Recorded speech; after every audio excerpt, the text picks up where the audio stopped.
RSS राष्ट्रीय स्वयंसेवक संघ जो है उसके मुख्यालय में हेड ऑफिस में हाजिरी लगाने पहुंचे नरेंद्र मोदी 2013 के बाद 2025 में, और यहां उनका संघ प्रचारक का अवतार देखने को मिला। संघ प्रमुख मोहन भागवत के साथ पहले जैसी गर्मजोशी और आरएसएस को लेकर मोदी का रुझान दोनों खुलकर आज नजर आए, जिसके गहरे सियासी मायने निकाले जा सकते हैं या निकाले जा रहे हैं कह सकते हैं, क्योंकि मोदी के पीएम बनने के बाद से कई मौकों पर संघ और बीजेपी में दूरी नजर आई, बल्कि मोहन भागवत तो इशारों में मोदी की आलोचना भी करते दिखे। ऐसे में मोदी के दौरे पर अब चर्चा तेज है कि क्या संघ फिर से बीजेपी पर अपना प्रभाव बढ़ाने के लिए तैयार है, या बीजेपी अब खुद को कमजोर मान चुकी है और इसीलिए मोदी संघ की शरण में पहुंचे हैं। ये तमाम सवाल तो हैं। इधर मोदी ने आरएसएस से रिश्ते सुधारने की कवायद की और उधर अमित शाह ने आज बिहार के लिए रणनीति बना ली। अभी से कुछ घंटे पहले एनडीए की एक अहम बैठक अमित शाह ने नीतीश कुमार के आवास पर की, जिसमें आगामी चुनाव को लेकर योजनाएं बनाई गई। इससे पहले एक कार्यक्रम में नीतीश कुमार यानी सीएम नीतीश कुमार ने मान लिया कि महागठबंधन के साथ 2 बार जाना उनकी गलती थी। वहीं जिस तरह से अमित शाह ने लालू प्रसाद यादव के शासनकाल की कमियां गिनाकर उन पर कई इल्जाम नए सिरे से लगाए, उसका तगड़ा जवाब तेजस्वी यादव और मीसा भारती ने दिया है। वहीं आज इधर उत्तर प्रदेश में अखिलेश यादव ने भी ईद के मौके पर नफरती फरमानों को लेते हुए योगी आदित्यनाथ को जमकर घेरा और बता दिया कि असली योगी किसे कहते हैं। इन तमाम सियासी गहमा गहमियों के बीच आज ओडिशा में फिर से एक ट्रेन दुर्घटना हो गई और बात बेबात अपनी पीठ थपथपाने वाले नरेंद्र मोदी और उनके रेल मंत्री एक बार फिर खामोश हैं। उनको रेल मंत्री कहते हैं, वो रेल मंत्री नहीं है। इस पर कांग्रेस ने मोदी को घेरा है। एक ट्वीट में कांग्रेस ने क्या कुछ लिखा है, आइए जरा देख लेते हैं। कांग्रेस इस ट्वीट में ओडिशा में जो घटना घटी है रेल की, उसमें कांग्रेस का लिखना है कि ओडिशा के कटक में कामाख्या एक्सप्रेस के 11 डिब्बे पटरी से उतर गए। खबरों के मुताबिक इस हादसे में कई यात्री घायल हुए हैं। देश में लगातार रेल हादसे हो रहे हैं, लेकिन नरेंद्र मोदी और रेल मंत्री अश्विनी वैष्णव हमेशा की तरह खामोश हैं। मोदी सरकार को इन रेल हादसों के प्रति बेहद गंभीर होने की जरूरत है। यात्रियों की सुरक्षा और सुविधा सरकार की जिम्मेदारी है। मोदी सरकार अपनी जिम्मेदारी से पल्ला नहीं झाड़ सकती, यह बात कह रही है कांग्रेस। कांग्रेस ने बताया कि मोदी सरकार के 295 दिनों में 91 रेल हादसे हो चुके हैं। 295 दिनों के मोदी सरकार के इस सरकार के 295 दिनों में 91 रेल हादसे हो चुके हैं। ये आंकड़े वाकई चिंताजनक हैं दोस्तों, लेकिन अपनी कमियां सुधारने की जगह सरकार अब भी पुरानी सरकारों के पन्ने पलट रही है। आज अमित शाह ने बिहार पहुंचकर यही किया। उन्होंने लालू प्रसाद पर बिहार के लिए कुछ न करने का आरोप लगाया। आप सोचिए, लालू प्रसाद यादव 2005 से पहले का शासन लालू प्रसाद का, 2005 से नीतीश बाबू ही बने हुए हैं, 20 साल हो गए, लेकिन आज भी चर्चा लालू यादव की, उस कालखंड की। लालू प्रसाद पर बिहार के लिए कुछ न करने का आरोप आज अमित शाह ने लगाया है, और जिस पर तेजस्वी यादव और मीसा भारती ने पलटवार किया है। आइए पहले सुनते हैं तेजस्वी यादव ने इस मसले पर क्या कुछ कहा है, सुन लीजिए और आगे बढ़ेंगे। सुनिए। चुनाव आता है तो बड़ी बड़ी घोषणाएं जो है लोग करते हैं, लेकिन चुनाव के बाद जो है जुमला हो जाता है। अब जितना पैसा अगर कह रहे कि इतना दिया मोदी जी ने, तो बताओ ना कहाँ कहाँ दिया, कौन से सेक्टर में दिया, कितना कितना दिया, उसका थोड़ा विवरणी जो है लोगों को बताना चाहिए डिटेल में। तो जब चुनाव आता है तो केवल घोषणा करते हैं, लेकिन 20 साल में इन्होंने क्या काम किया उसकी गिनती इन्होंने नहीं बताई। और लालू जी को तो गाली देना लोगों का फैशन है, उससे कोई फर्क पड़ने वाला नहीं है। ये लोग झूठ बोलने आए हैं, झूठ बोलेंगे, ठगने का प्रयास करेंगे, जुमलेबाजी करेंगे, फिर इनका काम वापस हो जाएगा, फिर जहां चुनाव होगा वहां चले जाएंगे। तो सुन रहे थे, यहां तेजस्वी यादव ने साफ कह दिया है कि लालू जी को गाली देना इन लोगों का फैशन हो गया है। अंबेडकर कहना फैशन है। ऐसा कहने वाले अमित शाह को उम्मीद नहीं रही होगी कि उन्हें ऐसा जवाब यादव परिवार से सुनने को मिलेगा। और वहीं मीसा भारती ने भी जोरदार जवाब दिया है। मीसा भारती का जोरदार जवाब क्या है, जरा वो भी सुन लीजिए। जी सिर्फ अपने परिवार के लिए ही किया है, सेट किए सिर्फ परिवार को, बिहार के लिए उन्होंने कुछ नहीं किया। देखिए, लालू जी जब रेल मंत्री थे, अमित शाह जी को पता होना चाहिए, अभी वो केंद्र में मंत्री हैं, कि अगर बिहार को किसी ने कारखाना देने का काम किया तो वो आदरणीय लालू प्रसाद यादव जी हैं। 3-3 फैक्ट्री लगाने का काम किया। आज अगर बिहार में कोई पूछे कि बिहार में क्या है, तो फैक्ट्री के नाम पे सिर्फ वो रेलवे की 3 फैक्ट्रियां हैं। जब लालू राबड़ी जी की सरकार थी तो 6 यूनिवर्सिटी उन्होंने देने का काम किया, 7वां यूनिवर्सिटी कोई नहीं है। अमित शाह जी को कम से कम ये चीज पटना आने से पहले जानकारी ले लेना चाहिए था। मंत्री जी के साथ तो मीसा भारती को आप सुन रहे थे। बिहार की सियासत में दोस्तों अमित शाह इंडिया गठबंधन को घेरने की कोशिश में नाकाम आज दिखे, ये जाहिर है, क्योंकि केवल दूसरों को कोसने से नहीं बल्कि अपना काम गिनाने से ही काम बनेगा। और सीएम नीतीश कुमार अपना काम गिनाने में यह भी गिना रहे हैं कि उनसे क्या गलती हुई। आइए जरा नीतीश बाबू को सुन लीजिए। नीतीश बाबू बिहार के सीएम हैं, कई बार ये बात भी वो भूल जाते हैं। क्या कह रहे हैं जरा सुनिए नीतीश बाबू। तो उसी समय अब हमसे गलती हुआ हमारे पटिया में कि 2 बार उन्हीं लोगों को ले ली 1.5 महीना, तो हम लोगों ने तय कर लिया है कि ये गलत है, ये कभी नहीं होगा।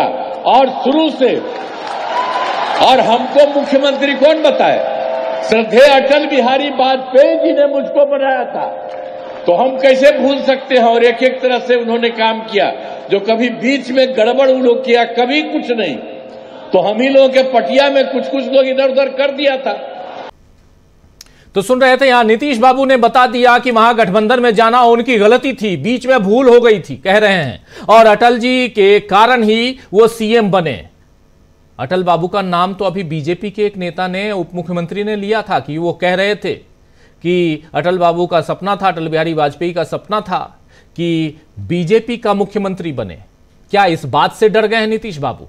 लेकिन देखना होगा कि अब मोदी जी भी अटल जी की राह पर चलते हैं या फिर इस बार नीतीश कुमार को यानी नीतीश बाबू को अलग थलग कर देते हैं। अगर अटल बाबू के कारण नीतीश बाबू जो हैं वो मुख्यमंत्री बने तो नीतीश कुमार और बीजेपी बिहार के लिए खूब मशक्कत कर रहे हैं, लेकिन इस समय इंडिया गठबंधन ही भारी दिख रहा है। उधर उत्तर प्रदेश चलिए, उत्तर प्रदेश में भी अब योगी पर विपक्षी हमलावर हो गए हैं। एक तरफ असली शराब घोटाले के नाम पर आम आदमी पार्टी के सांसद संजय सिंह ने योगी को घेरा है और एक पर एक फ्री शराब बोतल को लेकर सवाल उठाए हैं, यानी एक बोतल पर एक बोतल फ्री। ये चल रहा है उत्तर प्रदेश में। कल इस मुद्दे पर राज्य में कई जगह प्रदर्शन हुए। वहीं आज अखिलेश यादव ने बता दिया कि धर्म के नाम पर बीजेपी कैसे गुमराह करती है। आइए अखिलेश यादव को भी सुनिए। साथियों से कहना चाहता हूं, हालांकि इन्वेस्टमेंट जमीन पर नहीं आया है, किसी न किसी माध्यम से भारतीय जनता पार्टी ने आपके चैनलों पे इन्वेस्टमेंट ला दिया है, आपके चैनलों पे इन्वेस्टमेंट आ गया है। लेकिन कोविड के बाद से आपका वेतन अभी तक नहीं बढ़ा है। अगर आप में से किसी का भी वेतन बढ़ा हो तो बता दो आप। लेकिन आपके चैनलों पे इन्वेस्टमेंट आ गया है। इस प्रदेश की बुनियादी जो समस्या है कि बिजली की है, महंगी बिजली है, यहाँ कारोबार नहीं हो रहा, नौकरी नहीं मिल रही, रोजगार नहीं है। और फिर जो आपने बड़ा सपना दिखाया था 40 लाख करोड़ MOU, कम से कम ट्रांसपेरेंसी, ये जो कहते हैं ना जीरो टॉलरेंस, हम ट्रांसपेरेंट गवर्नमेंट चला रहे हैं, हमारे अंदर ट्रांसपेरेंसी है। तो कम से कम 40 लाख करोड़ में कितना इन्वेस्टमेंट जमीन पे आया है और उस इन्वेस्टमेंट से कितने लोगों को नौकरी रोजगार मिला है, कम से कम ये तो बता दें। इसलिए इस सरकार की जो नीयत है, जो मंशा है, जो उनका फोकस है, जो उनकी स्ट्रेटेजी है, वो ये है कि बुनियादी सवाल न पूछे जाएं, बुनियादी सवालों पर चर्चा न हो। इसीलिए धार्मिक ये सवाल उठाए जाते हैं। और सच्चाई ये है, कोई भी कपड़े पहनने से योगी नहीं बन जाता है, कोई भी वस्त्र पहनने से योगी नहीं बन जाता है। विचार से योगी होता है, अपने काम से योगी होता है। बिहार में आज अमित शाह ने तो सुन रहे थे आप यहां पर अखिलेश यादव को। तो इस तरह आज दोस्तों हिंदू नववर्ष का पहला दिन बीजेपी के लिए काफी सारी चुनौतियों के साथ आया है। जिस तरह से मोदी आज आरएसएस मुख्यालय पहुंचे, वो दिखा रहा है कि अब मोदी की पकड़ सत्ता और बीजेपी दोनों से छूटती जा रही है।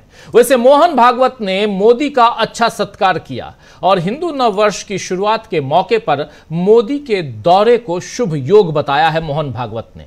आपको बता दूं कि मोदी आखिरी बार संघ मुख्यालय जुलाई 2013 में गए थे, तब वो गुजरात के मुख्यमंत्री थे। कहा जा रहा है कि पीएम मोदी की यात्रा के बाद बीजेपी और संघ के बीच समन्वय यानी तालमेल में जो थोड़ी बहुत कमी आ रही थी, वो कमी अब दूर हो सकती है क्योंकि इन दोनों की मुलाकात हो गई है। जिस तरह गुजरात में 35 शहर और जिलाध्यक्षों के पद पर संघ, विश्व हिंदू परिषद, बजरंग दल और एबीवीपी से जुड़े 22 लोगों को बैठाया गया है, उसी तरह आने वाले दिनों में कई और स्वयंसेवकों और प्रचारकों का बीजेपी में प्रवेश हो सकता है, ऐसा कहा जा रहा है।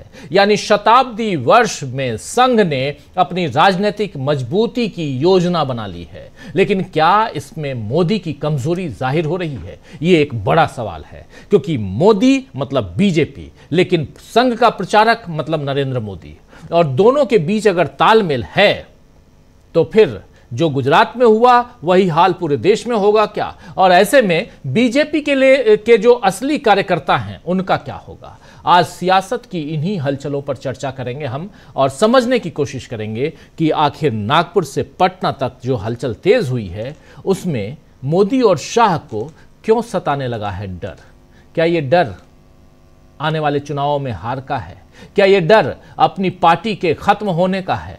क्या ये डर अभी जो सरकार चल रही है उस पर संकट आने का है? बहुत सारे सवाल, और उन सवालों में आखिर ये डर क्या चीज का है नरेंद्र मोदी और अमित शाह को, ये जानने की कोशिश करते हैं। हमारे साथ कुछ वरिष्ठ साथी जुड़े हुए हैं, उनसे आपका परिचय करवाता हूं और आगे बढ़ते हैं। देखिए, इस वक्त 4 वरिष्ठ साथी जुड़े हुए हैं। अमलेंदु उपाध्याय जी हैं, प्रेम कुमार जी हैं, जयशंकर गुप्त जी हैं और राहुल लाल जी हैं। आप चारों का स्वागत है, इस्तकबाल है। स्वागत इस्तकबाल आप तमाम दोस्त, साथी, शुभचिंतक आप सबका, जो अब तक जुड़ चुके हैं उनका भी, जो जुड़ने वाले हैं उनका भी।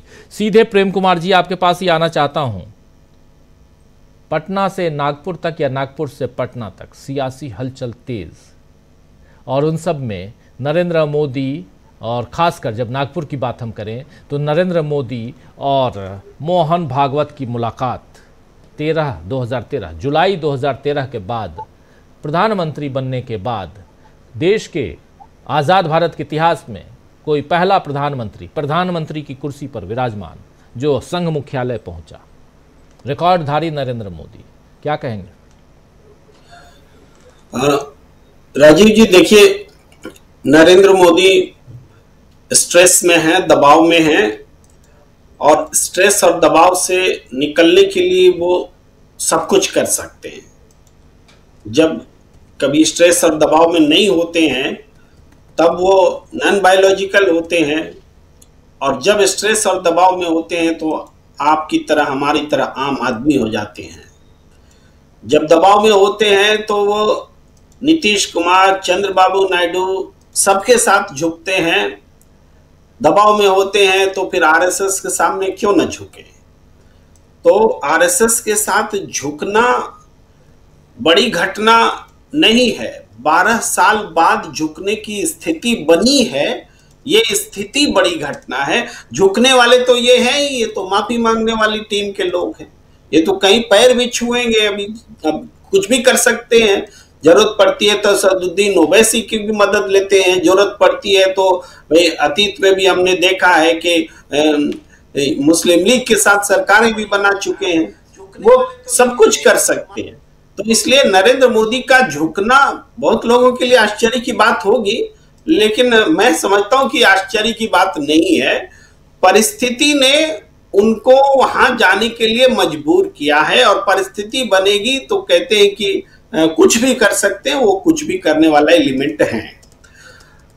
आप देखिए कितनी बार उन्होंने अपनी स्थिति से यू टर्न लिया, कहते थे कि हम किसान आंदोलन को मानेंगे ही नहीं, वो हमारे लिए थोड़े मर रहे हैं, कहने का मतलब मरना है तो मरो, हम तो जो करना करो। लेकिन वक्त जब आया, जब उत्तर प्रदेश का चुनाव आया, कुछ ऐसी परिस्थिति बनी तो उनको लगा कि भाई 3 कृषि कानून वापस लेना चाहिए। तो उन्होंने कहा कि हमसे गलती हो गई, कि हमें ऐसा किया, तो उनको झुकने में टाइम नहीं लगता। इससे बहुत सारे उदाहरण खोजे देखे जा सकते हैं। मणिपुर पे ऐठे हुए थे, जाएंगे नहीं, जाना तो पड़ेगा ही। अब वो दिन भी देखिएगा, डिबेट भी करिएगा कि मणिपुर जाना पड़ा तो कितने साल बाद उनको जाना पड़ेगा। आप देखिए वहां मुख्यमंत्री को हटाना पड़ा, नहीं हटाएंगे, हटाना पड़ा जी। भाई नीतीश कुमार के बारे में यही अमित शाह बोला करते थे ना कि दरवाजे बंद हो गए, आज जाकर के वहां मिल रहे हैं। लेकिन नीतीश कुमार के साथ जो आज मुलाकात हुई है, इस मुलाकात में कोई बात भी हुई है, बैठक हुई, हॉल में सब नेता बैठे, और जो हमें जानकारी है कोई एजेंडा नहीं था और कोई बातचीत ही नहीं, बस सिर्फ फोटो खिंचवाया गया है। इसके अलावा कुछ नहीं हुआ। एक हॉल में बैठ करके और एक बाहर निकल करके फोटो खिंचवाया गया है। उसके बाद अमित शाह जो गोपालगंज में भाषण देते हैं, तो उस भाषण में कभी ये नहीं कहा गया कि भाई नीतीश कुमार को चेहरा बना देंगे, कि मुख्यमंत्री बना देंगे। उन्होंने कहा कि भाई कमल को वोट दीजिए, मोदी को मजबूत कीजिए, एनडीए की सरकार लाइए, बीजेपी की सरकार लाइए, यही 4 बात उन्होंने कही है। तो इस तरह से जो मीटिंग में कोई बात नहीं हो पाई, बोलने में भी कहीं नीतीश कुमार का जिक्र नहीं कर रहे, मुख्यमंत्री बनाना तो दूर की बात है। तो जो दबाव नरेंद्र मोदी सेंट्रल लेवल पर झेल रहे हैं, उससे ज्यादा दबाव नीतीश कुमार बिहार में झेल रहे हैं। आप देख रहे हैं अभी बिहार पटना स्टूडेंट्स यूनियन का इलेक्शन हुआ, उस इलेक्शन की तस्वीर क्या है? उस इलेक्शन में जरूर बीजेपी ने अध्यक्ष पद का चुनाव जीत लिया, लेकिन वो कांग्रेस ने 5 में से 2 पदों पर जीत हासिल की है। और जो अध्यक्ष पद का चुनाव है, वहां भी कांग्रेस रनर अप है और मात्र 594 वोट से पीछे है। 800 से ज्यादा वोट तो आरजेडी के स्टूडेंट्स यूनियन ने उठा लिया और वोट भी दूसरे में बटे। कहने का मतलब पटना यूनिवर्सिटी का इलेक्शन भी बता रहा है कि बिहार की राजनीति का जो समीकरण है वो बदला है। कांग्रेस की तरफ लोग उम्मीद भरी नजरों से देख रहे हैं, कांग्रेस को विकल्प मान रहे हैं। इवन क्षेत्रीय दलों के तुलना में आरजेडी हो या लेफ्ट हो या जेडीयू हो, जेडीयू ने भले ही घोषित तौर पर चुनाव नहीं लड़ा हो, चुनाव मैदान में घर के बारे में लड़े चुनाव, जी आवाज आपकी कट गई जी। क्षेत्रीय दलों में भी सबसे ज्यादा उनकी तुलना में राष्ट्रीय दल के तौर पर कांग्रेस को लोगों ने पसंद किया है। पटना यूनिवर्सिटी के चुनाव का यह है नतीजा है, 1 सीट पे मुख्य सीट पर रनर अप, 2 सीट अपने हाथ में जीतना और बाकी भी 2 निर्दलीय ने जीता है। तो राजनीतिक दल के रूप में बिहार की बदलती हुई फिजा को लोग देख रहे हैं, महसूस कर रहे हैं। तो ये बेचैनी पैदा हो रही है। चाहे अमित शाह जो भाषण दे रहे हैं, उस भाषण में भी उनकी बेचैनी है, उनकी पार्टी की क्या होगा, कैसे संभालेंगे। और नीतीश कुमार के लिए तो कुछ है ही नहीं, उनकी पार्टी तो स्प्लिट हो चुकी है ऑलरेडी। अब जहां तक ये बात कर रहे हैं कि लालू राबड़ी के 15 साल, अब बाद के 20 साल, तो 15 साल पहले और आज 20 साल, इस 20 साल में तो वोटर 18 साल में पैदा होता है। 20 साल में कितनी बड़ी आबादी वोटर की जुड़ गई होगी। इनको लालू प्रसाद का वो राज दिखा रहे हैं। लालू प्रसाद का कौन सा राज केवल जंगल राज बोलने से तो नहीं चलेगा। आज तो हर दिन हत्या, फिरौती, सारी घटनाएं घट रही हैं। वही डेवलपमेंट का मैं देख रहा था, बोलने को तो सब कहते हैं कि नीतीश कुमार के राज में खूब जीडीपी बढ़ी वगैरह वगैरह, लेकिन मैं एक रेशियो निकाल रहा था तो हर 10 साल में जितना रेशियो बिहार के जीडीपी के ग्रोथ का है वो 35-38% के करीब लगभग वही आज भी है 10 साल में। कोई ऐसा नहीं है कि बिहार की प्रगति जो है बहुत तेजी से होने लग गई। तो ये आंकड़े भी झूठे हैं जो ये कहते रहते हैं। अभी कह रहे हैं कि बिहार में हम बाढ़ खत्म करवा देंगे। अब बाढ़ को भी यही कंट्रोल कर रहे हैं। अब तक तो हम लोग सोचते हैं नेपाल कंट्रोल करता है, आज तक नेपाल इनके कंट्रोल में ना आया, नेपाल चाइना के कंट्रोल में चला गया। अब ये बाढ़ को कंट्रोल कर लेंगे। अगर बाढ़ कंट्रोल हो ही जाता तो 20 साल में क्यों नहीं किया आपने। तो ये सारी बातें जो मुद्दे गढ़ने की कोशिश कर रहे हैं, मुद्दे भी उनसे गढ़े नहीं जा पा रहे हैं क्योंकि जमीन पर नहीं है। यही कारण है कि बिहार में जो दिख रही है बीजेपी की विवशता, मजबूरी, और जेडीयू की भी, हर गठबंधन में हर दल जो है स्ट्रेस में है, और वो स्ट्रेस जो है केंद्र सरकार को हिलाने वाला है, डुलाने वाला है, डराने वाला है। इसीलिए वो परिस्थितियां, सही कहा आप चला रहे असदुद्दीन ओवैसी को, कि वो प्रधानमंत्री हैं ही इस दबाव के प्रधानमंत्री, बैसाखियों के दबाव के प्रधानमंत्री, अंदरूनी दबाव के प्रधानमंत्री, घटक दलों के दबाव के प्रधानमंत्री, ये दबाव के प्रधानमंत्री हैं, और ये तो डोनाल्ड ट्रंप के दबाव के भी प्रधानमंत्री हो गए हैं राजीव जी। बिल्कुल बिल्कुल, आप सही कह रहे हैं। अब डोनाल्ड ट्रंप के दबाव के प्रधानमंत्री भी हो गए हैं। ये नया आपने अच्छा जोड़ा है, बहुत इंपॉर्टेंट। हमारे साथ प्रशांत टंडन जी जुड़ गए। प्रशांत जी, आपका स्वागत करता हूं। सीधे आपके पास आना चाहता हूं। प्रशांत जी, इधर नागपुर दीक्षा भूमि भी गए। नागपुर में मुख्यालय 2013 जुलाई के बाद, जब वो गुजरात के मुख्यमंत्री थे, प्रधानमंत्री उस समय देश के नहीं थे, तब वो मुख्यालय पहुंचे थे एक प्रचारक के नाते भी, और आज जो शायद प्रचारक की भूमिका में फिर नजर आने लगे, और उनको भी, और दोनों के बीच तालमेल बड़ा शानदार दिखाई दे रहा था। मोहन भागवत और नरेंद्र मोदी की बात कर रहा हूं दोस्तों, जो बाद में आए हैं उनको बता दूं कि आज एक तरफ नागपुर पहुंचे थे नरेंद्र मोदी, तो दूसरी तरफ पटना पहुंचे हुए हैं अमित शाह, और दोनों तरफ से एक तालमेल बैठाने की कोशिश, क्योंकि अभी सत्ता हिलती डुलती हुई नजर आ रही है। क्या कहेंगे इस प्रचारक प्रधानमंत्री नरेंद्र मोदी की आरएसएस के मुखिया से मुलाकात पे? जी देखिए राजीव जी, आरएसएस और नरेंद्र मोदी के संबंध हमेशा मधुर नहीं रहे, उसमें ऊंच नीच होती रही है काफी। और थोड़ा सा पहले जाते हैं, जब नरेंद्र मोदी गुजरात के मुख्यमंत्री बने, या उसके पहले भी, एक शख्स वहाँ हुआ करते थे संजय जोशी, जो आरएसएस के प्रचारक थे और गुजरात के बीजेपी के प्रेसिडेंट, वो जनरल सेक्रेटरी थे, महासचिव थे। उनसे मोदी जी की अनबन शुरू से रही है, वो आरएसएस के अपॉइंटेड थे।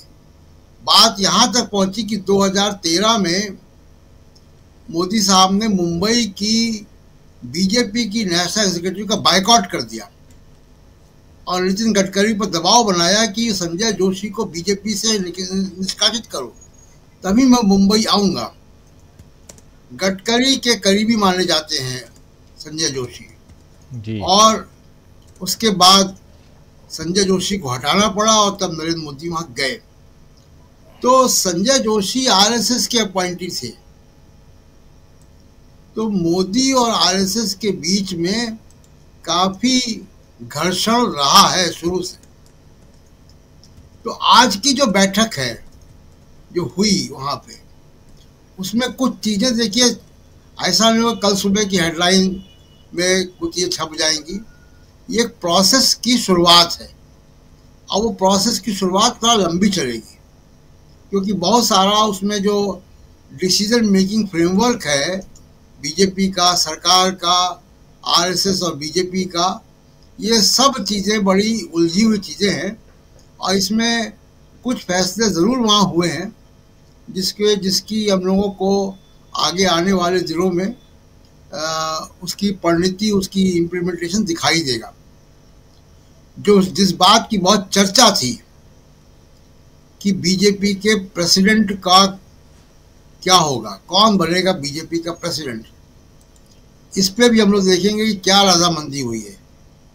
आरएसएस का मन बहुत साफ है कि आरएसएस मोदी और अमित शाह के अलावा किसी तीसरे व्यक्ति को, यानी इनके रबर स्टैम्प के अलावा किसी तीसरे व्यक्ति को बनाना चाहता है। संजय जोशी भी चर्चा में थे, तमाम और लोग चर्चा में हैं। संजय जोशी को शायद ना बनाया जाए, क्योंकि नरेंद्र मोदी और संजय जोशी का एकदम 36 का आंकड़ा है। लेकिन आरएसएस के अंदर ज़रूर ऐसा कुछ हुआ है, क्योंकि आपको याद दिला दें राजीव जी की एक बार अटल बिहारी वाजपेयी भी आरएसएस हेडक्वार्टर गए, और उनको जाना पड़ा आडवाणी को लेकर साथ में। और उसके बाद हम एक एक्सपेरिमेंट देखते हैं कि आडवाणी जो है वो डिप्टी प्राइम मिनिस्टर बन गए। तो आरएसएस ये एक्सपेरिमेंट करता रहा है और बार बार आरएसएस ये क्लेम करता है अंदरूनी तौर पे कि जिसको माना जा रहा है कि मोदी का कमबैक हुआ हरियाणा और महाराष्ट्र के चुनाव से, आरएसएस उसको मानता है कि ये कमबैक मोदी का नहीं था, ये कमबैक आरएसएस की वजह से हुआ था। और आरएसएस ये भी कहता है कि अंदर खाने की लोकसभा के चुनाव में उसने हाथ खींच लिए थे तो इनकी 240 रह गई। इन सब के मद्देनजर आज एक मीटिंग हुई है, नागपुर गए हैं, 11 साल में पहली बार प्रधानमंत्री मोदी गए हैं, तो निश्चित तौर पे कुछ ना कुछ जो है चीज़ें हुई हैं वहाँ पे। और इस बात को हम लोग कंक्लूड कर सकते हैं कि नरेंद्र मोदी का अब एक छत्र जो बीजेपी सरकार और ऑर्गेनाइजेशन इन सब पे जो एक छत्र शासन था, उसमें कहीं ना कहीं कोई एक नया समीकरण आएगा, कुछ चीज़ें बदलेंगी। और इसलिए आगे आने वाले दिनों में हम लोग देखेंगे कि सबसे पहली चुनौती है कि बीजेपी का प्रेसिडेंट कौन होगा। अब आप देखिए, बीजेपी अपने आप को क्लेम करती है कि परिवारवाद की पार्टी नहीं है, वो बड़ी डेमोक्रेटिक पार्टी है। कांग्रेस के चुनाव जब हो रहे थे तो कांग्रेस के चुनाव में अशोक गहलोत गए, वापस हुए, दिग्विजय सिंह गए, वापस हुए, सब कुछ मीडिया के सामने हो रहा था। बाकायदा चुनाव हुआ शशि थरूर और मल्लिकार्जुन खड़गे के बीच में, चुनाव की काउंटिंग हुई, मीडिया ने उसको रिपोर्ट किया, तब मल्लिकार्जुन खड़गे अध्यक्ष बन के निकल कर आते हैं। आरएसएस में, बीजेपी के अध्यक्ष में कोई जो इसके बहुत करीबी सूत्र भी बीजेपी के होंगे, वो भी आज की तारीख बता के दिखा दे कि अगला बीजेपी का प्रेसिडेंट कौन होगा। हम सब 6 लोग यहाँ पे चौंक जाएंगे जब नाम आएगा कि अच्छा ये भी हो गए, क्योंकि कोई खबर नहीं, कोई ट्रांसपेरेंसी नहीं है जी। यही आरएसएस का सिस्टम है कि पहला सरसंचालक लिफाफा छोड़ के जाता है कि उसके बाद कौन उस जो है अगला सरसंचालक होगा। वहाँ भी चुनाव नहीं होता है। 21वीं सेंचुरी में एक ऐसा संगठन हमारे देश में है जितना बड़ा, जिसका पिछला अध्यक्ष लिफाफा छोड़कर जाता है मरने से पहले कि मेरे बाद ये होंगे, जैसे कि कोई बाप दादों की प्रॉपर्टी के जो वसीयत होती है उस तरीके से। तो बीजेपी के अंदर कोई पारदर्शिता नहीं है, लेकिन निश्चित तौर पे हम लोग माने कि कुछ ना कुछ यहाँ पे चीज़ें हो रही हैं जी। दबाव अमेरिका से है, दबाव डोमेस्टिक दबाव बहुत है, इकॉनमी का दबाव है, तमाम चीज़ों के दबाव है, और बिहार के इलेक्शन का भी दबाव है। तो आरएसएस और मोदी के बीच में क्या हुआ है, अगले कुछ दिनों में हम लोगों को दिखाई देगा कि जेपी नड्डा को रिप्लेस कौन कर रहा है।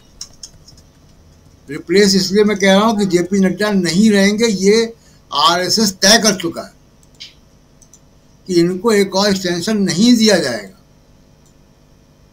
अब इनकी जगह कौन आता है वो हम देखेंगे, उससे हमको पता लगेगा कि मोहन भागवत या आरएसएस और मोदी के बीच में एग्रीमेंट क्या हुआ और ये एग्रीमेंट कहाँ तक जाएगा। क्या वो प्रयोग डिप्टी प्राइम मिनिस्टर और प्राइम मिनिस्टर का हम लोग आगे चल के देख सकते हैं, ये भी देखना होगा। जी राजीव जी बिल्कुल, बहुत कुछ। एक तरफ मोहन भागवत और नरेंद्र मोदी के बीच मुलाकात, इस मुलाकात से क्या कुछ निकल के आया है ये समझने की कोशिश कर रहे हैं, क्योंकि घोषित तौर पर, ऐलानिया तौर पे यहां कुछ भी सामने नहीं है, लेकिन एक विश्लेषण, उस विश्लेषण के जरिए कि आखिर आज की तारीख में नरेंद्र मोदी को संघ मुख्यालय जाने की जरूरत क्यों आन पड़ी। और दूसरी तरफ उधर बिहार में एनडीए की बैठक, और उसी एनडीए की बैठक से एक दिन पहले पटना यूनिवर्सिटी का रिजल्ट आता है, और उस रिजल्ट के बारे में बता दिए अभी हमारे साथी प्रेम कुमार जी। पटना यूनिवर्सिटी के रिजल्ट में एक बात जो सामने आती है वो ये कि पटना यूनिवर्सिटी में जो अध्यक्ष का पद है वो एबीवीपी की के पास जाता है, महिला है, 3 लड़कियां चुन के आई हैं। और लेकिन सबसे बड़ी चीज़ कि इन दोनों के बीच एनएसयूआई और जो एनएसयूआई जो है वो आप जानते हैं कि कांग्रेस का स्टूडेंट विंग है, और उनके और एबीवीपी के बीच मात्र 500 कुछ वोटों का अंतर रहता है। और वो भी इसलिए क्योंकि आरजेडी वोट कटुआ पार्टी के रूप में वहाँ साबित होती है।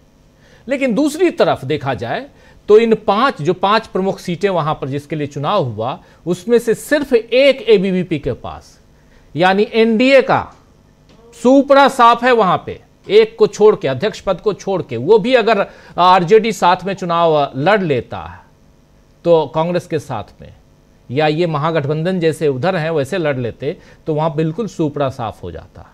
एनएसयूआई के पास 2 सीट है, एक सेक्रेटरी का पद है और एक कोषाध्यक्ष, ज्वाइंट सेक्रेटरी और कोषाध्यक्ष, ये एनएसयूआई के पास में है। और 2 पद जो है वो निर्दलीय है।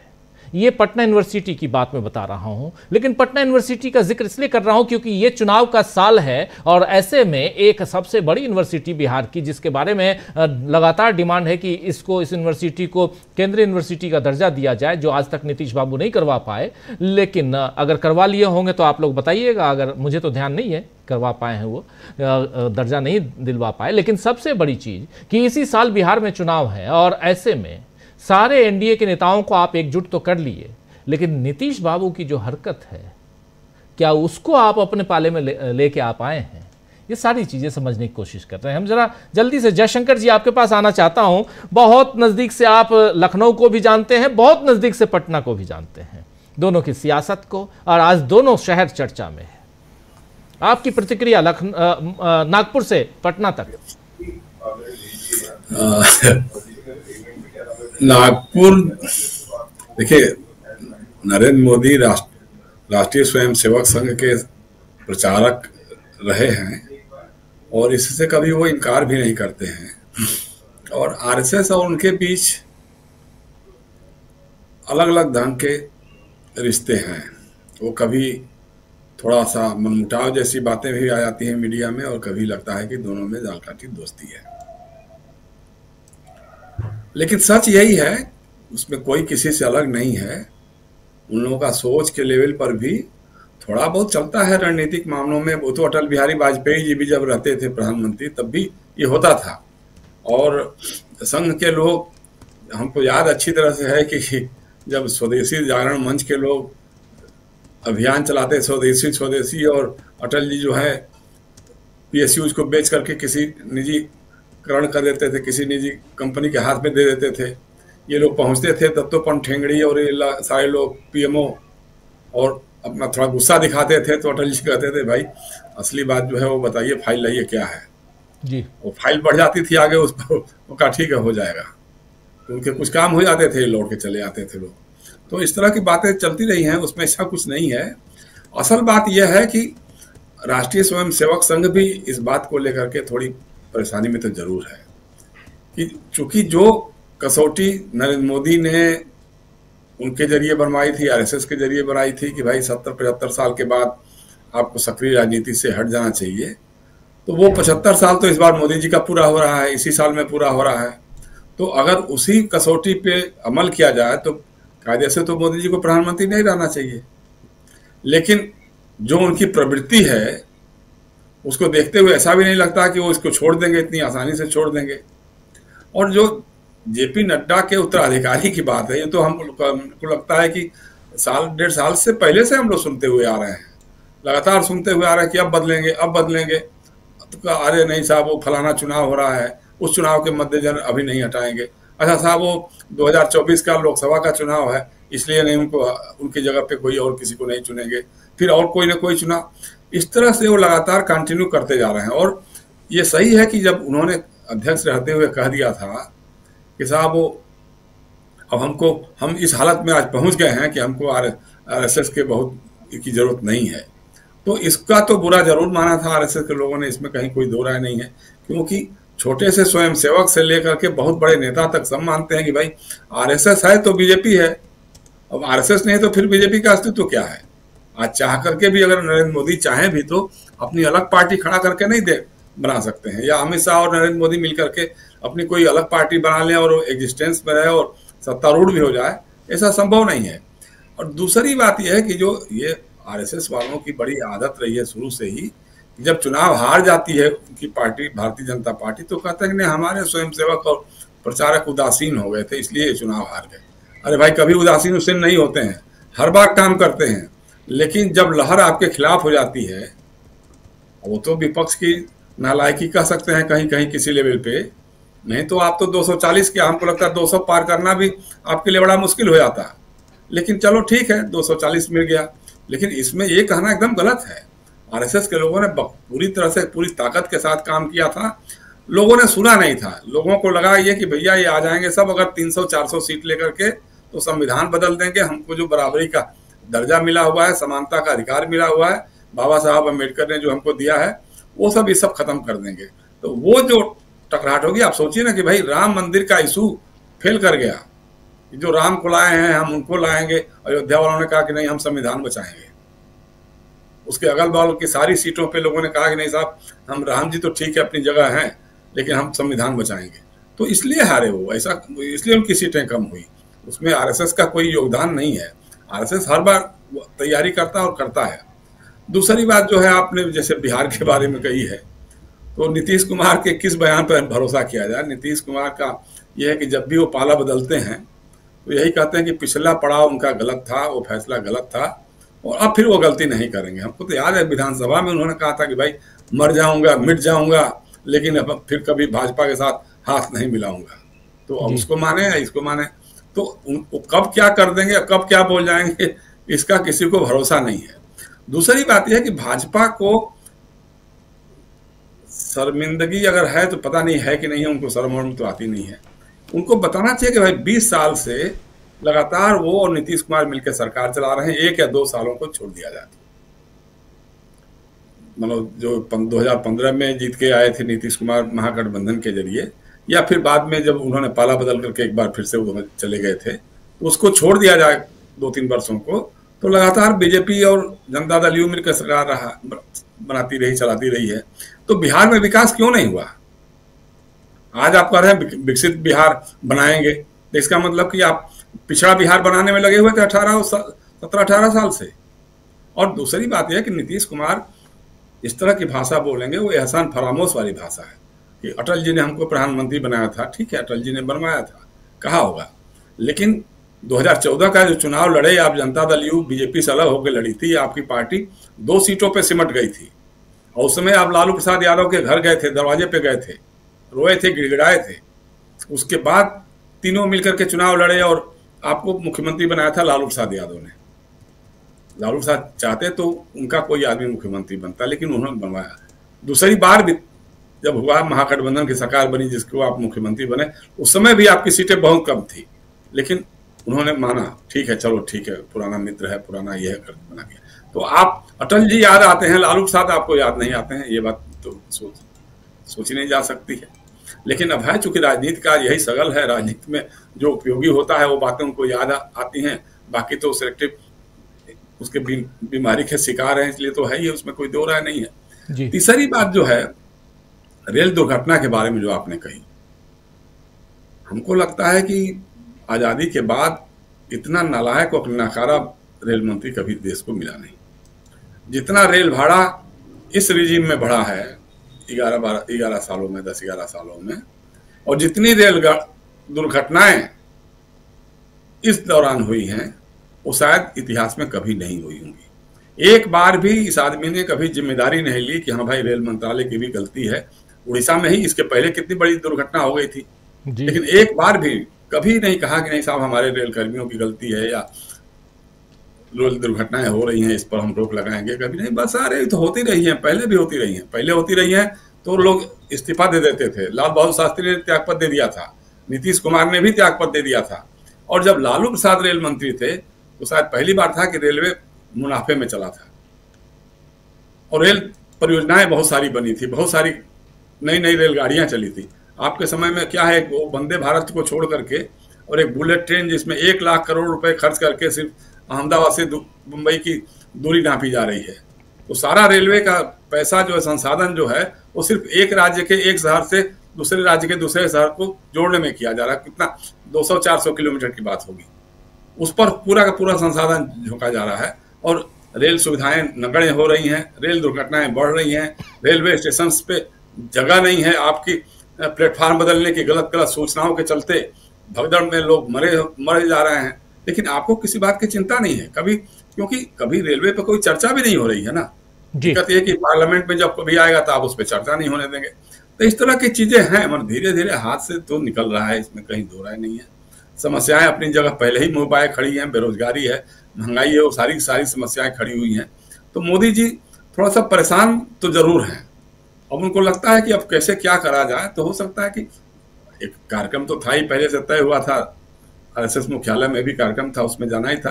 तो प्रशांत जी सही कर रहे हैं, अटल बिहारी वाजपेयी गए थे रेसिंग बाग जब प्रधानमंत्री थे, हम भी उस पूर्व में थे। अटल बिहारी, चूंकि आडवाणी जी का होम मिनिस्ट्री हम लोग कवर करते थे और बीजेपी भी कवर करता था मैं, तो हम लोग गए थे, उस दौरे में थे।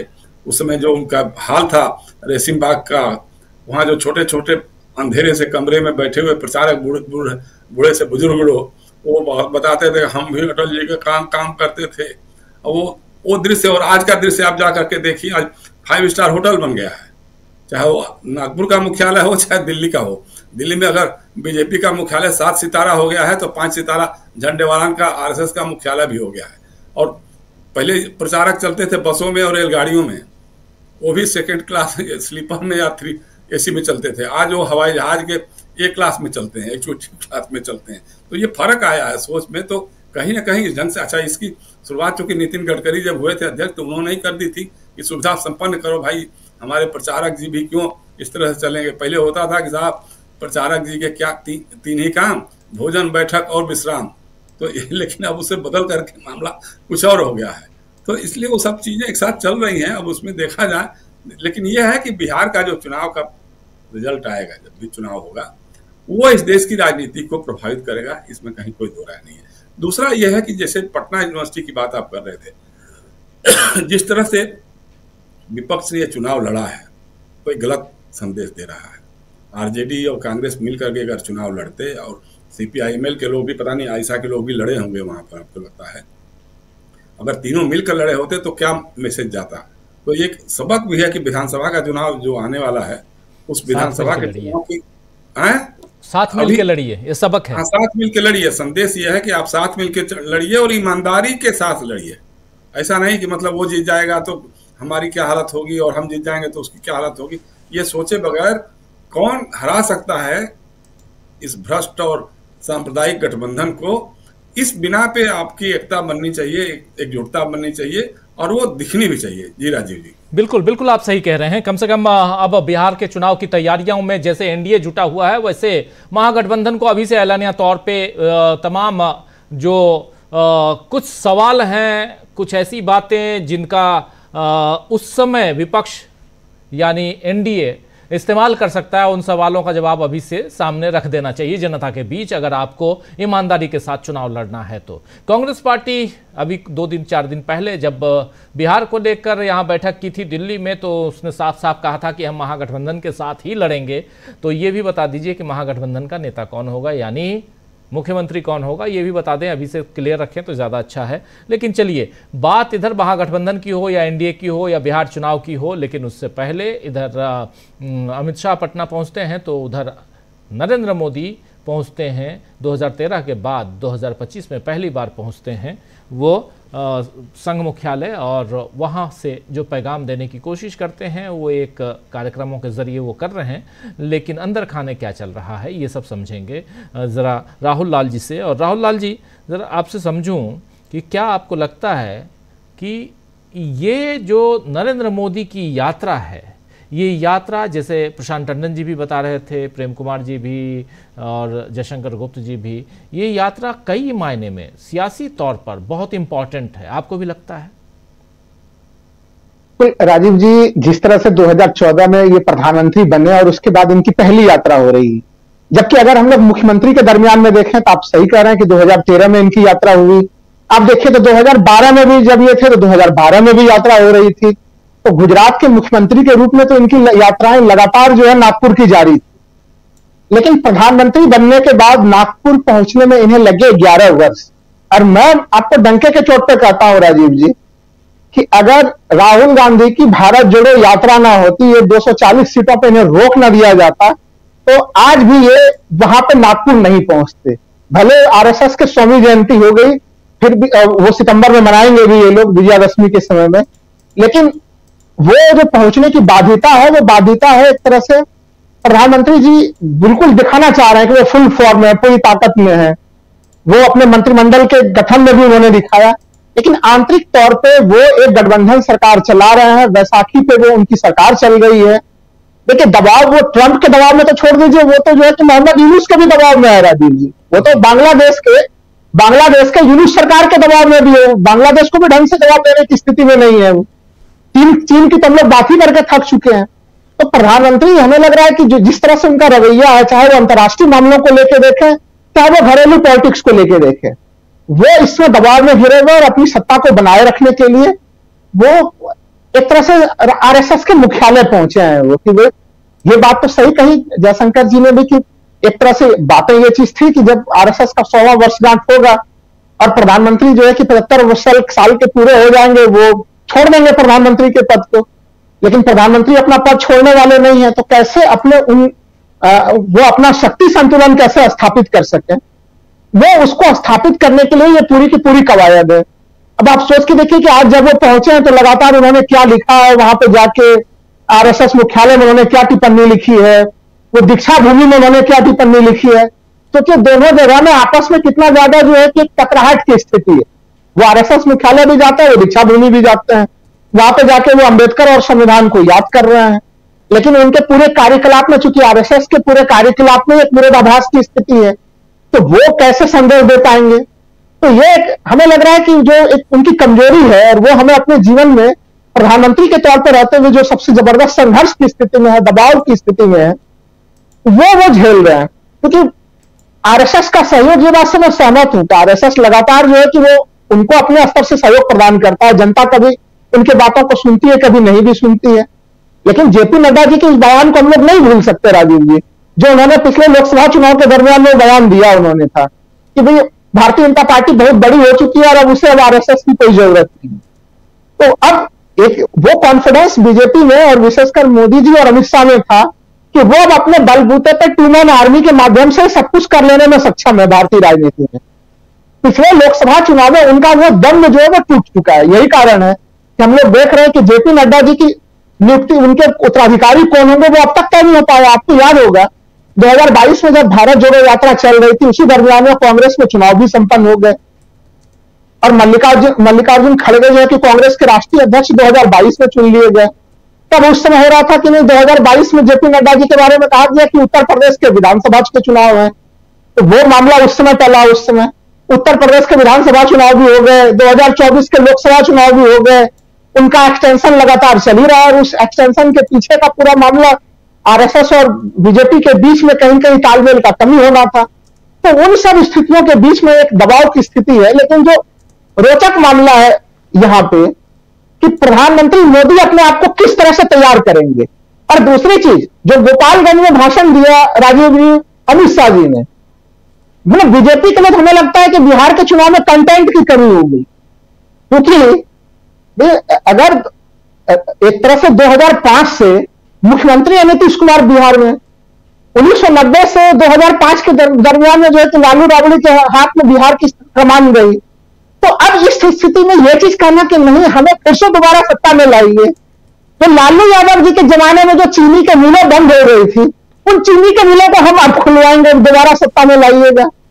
तो राजीव जी हमें लग रहा है कि इससे ज्यादा हास्यास्पद तो कोई भाषण हो नहीं सकता है कि 20 वर्षों से आप वहां पर सत्ता में है, चीनी मिल खुलने के लिए अगला टर्म उन्हें दिया जाएगा, जो कि अभी भी अक्टूबर में चुनाव है राजीव जी। अगर यह सरकार अभी भी कमान खोल ले और चाह ले कि हमें चीनी मिलों को खोल देना है, तो चीनी मिल अभी भी विधानसभा चुनाव से पहले खुल जाएंगे राजीव जी। तो आप सोचिए कि चीनी मिल खुलने का आश्वासन दे रहे हैं। और बड़ी सही बात कही प्रेम जी ने कि भाई अब तक तो बाढ़ के लिए हम लोग जो है कि नेपाल को दोषी मानते थे कि भाई नेपाल के माध्यम से हम लोगों को सहयोग करना पड़ेगा।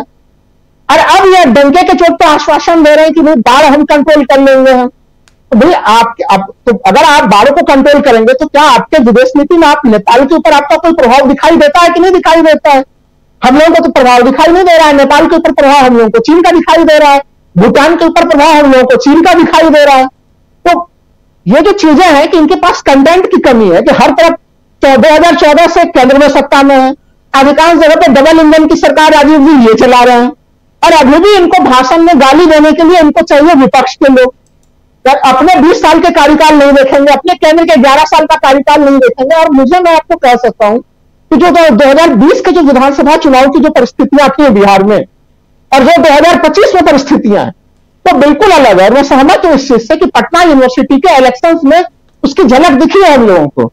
गठबंधन सहयोग, महागठबंधन के सहयोगियों के लिए केवल यह एक अनिवार्य तथ्य है कि वो सही ढंग से सीटों का तालमेल कर ले। बिहार की जनता बिल्कुल निर्णय लेके बैठी हुई है, वहां की जनता हुई है, वो बिल्कुल परेशान हालत में है। और आपने सही कहा कि इनके लिए यह भी आवश्यक है कि ये महागठबंधन के नेता की भी घोषणा कर दें। कांग्रेस ने पिछले बार 69 सीटों पर कांग्रेस ने चुनाव लड़ी थी और उसमें केवल 19 सीटों पर सफलता मिली थी। लेकिन क्या आज जब हम लोग कांग्रेस को देखते हैं तो 2020 की तुलना में जो कांग्रेस आज के समय में बिहार में खड़ी है उसमें एक एनर्जी है, लोग उसके एक आशा और ऊर्जा के साथ देख रहे हैं उसे। तो इसलिए लालू यादव पे या फिर राबड़ी पे प्रहार करके अगर ये लोग ये सोचे कि हम लोग बिहार विधानसभा चुनाव का मामला हम लोग अपने पक्ष में कर लेंगे, तो मैं अभी भी कह रहा हूं कि 2020 की भी स्थितियां इन लोगों के लिए जो है कि एनडीए के लिए सामान्य नहीं थी। वहां पे वो भी एक कांटे के मुकाबले के चुनाव हुए थे जो हम लोगों ने देखा था, और उसमें बहुत थोड़े बढ़त के माध्यम से एनडीए सरकार बना पाई थी।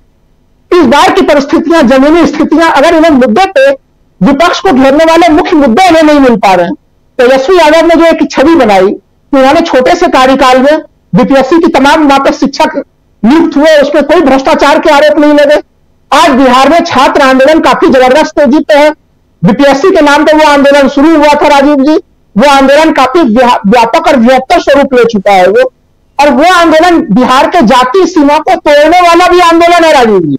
इसलिए बीजेपी के लोग अगर यही गणित लगा रहे हैं कि सारे सवर्ण और जाति समीकरण के हिसाब से बिहार को अगर वो देखने की भूल 2025 में करेंगे तो उनको काफी ज्यादा उनको रणनीतिक चूक का सामना करना पड़ जाएगा।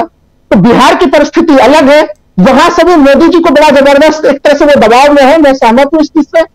और यही सब कारण है कि उन्हें हार के थक के उन्हें जो है कि नागपुर जाना पड़ रहा है, और नागपुर जाने से पहले नागपुर शहर को जिस तरह से जलाया गया है, उसको जिस तरह से दंगों की चपेट में लाया गया है, उससे हम लोगों को भूलना नहीं चाहिए। सोचिए कि अब हम लोग आज से चाहिए कि चैत्र नवरात्र की प्रारंभ हो चुका है। अभी सोचिए कि देश जो है कि वो ईद की तरफ अग्रसर हो रहा है, और जिस तरह से देश में विभाजन की राजनीति करने के प्रयास हो रहे हैं, जो लखनऊ में हम लोग देख रहे हैं, उत्तर प्रदेश पुलिस के जो तमाम जो है कि दिशा निर्देश जारी हो रहे हैं, वो उसी एक तरह से भारतीय जनता पार्टी और आरएसएस के उसी इकोसिस्टम के डर को दिखा रहा है राजीव जी, कि वो सहज नहीं है, उन्हें बस उसी पोलराइजेशन पॉलिटिक्स पर ही भरोसा है। तो वो चीजें हम लोग को लखनऊ में नजर आ रही है। नागपुर में हम लोगों ने देखा कि प्रधानमंत्री के पहुंचने से पहले नागपुर को जबरन जलाया जाता है, उसमें वहां के गृह मंत्री और वहां के मुख्यमंत्री जो है वो उसकी कोई जिम्मेदारी भी नहीं लेते हैं, वो एक फिल्म के ऊपर दोषारोपण करके निकल आते हैं। तो ये एक बड़ी अजीबोगरीब सी चित्र है जिसमें प्रधानमंत्री मोदी जी डरे सहमे हुए हैं, और वो किसी तरह से अपने अस्तित्व के संघर्ष के लिए जो है कि वो संघर्ष कर रहा है राजीव जी। बिल्कुल बिल्कुल, बहुत कुछ आज सियासत के गलियारे से, यानी सियासी गलियारों से बहुत कुछ आप तक हम पहुंचा रहे हैं। इन सब के बीच आज का दिन बड़ा इंपॉर्टेंट है। एक तरफ आज चैत्र नवरात्र की शुरुआत हुई है, आज गुड़ी पड़वा उधर महाराष्ट्र में मनाया जाता है, उसके अलावा सिंधियों का चेटी चंड है, और बहुत अलग अलग पूरा पश्चिम उत्तर दक्षिण हर तरफ अलग अलग रूप में, नए साल के रूप में या अलग ढंग से। उसके अलावा एक और भी इम्पॉर्टेंट डे आज, अब कल हिंदुस्तान में ईद का त्यौहार मनाया जाएगा, ईद और चांद। कल हालांकि उधर सऊदी में देख लिया गया था चांद को, और आज हिंदुस्तान में, और इसके साथ साथ ईद मुबारक की बातें और मुबारकबाद सब एक दूसरे को दे रहे हैं। तो हम भी आप सबको ईद की मुबारकबाद देते हैं, और आपका आने वाला जो समय है वो खुशहाली से बीते, और बहुत सारी सियासी तौर पे जो हम लोग बातें करते हैं इनसे चंद लम्हे, चंद घंटे, चंद मिनट निकाल कर थोड़ा आपस में खुशियां आप लोग बांटें, यही हमारी इच्छा है, और ये इसकी पूर्ति हो, जल्दी से जल्दी हो। सेवइयों की तरह मिठास रहे आपके जीवन में, ये हम चाहते हैं। तो ईद मुबारक आप सबको, और साथ साथ बहुत कुछ।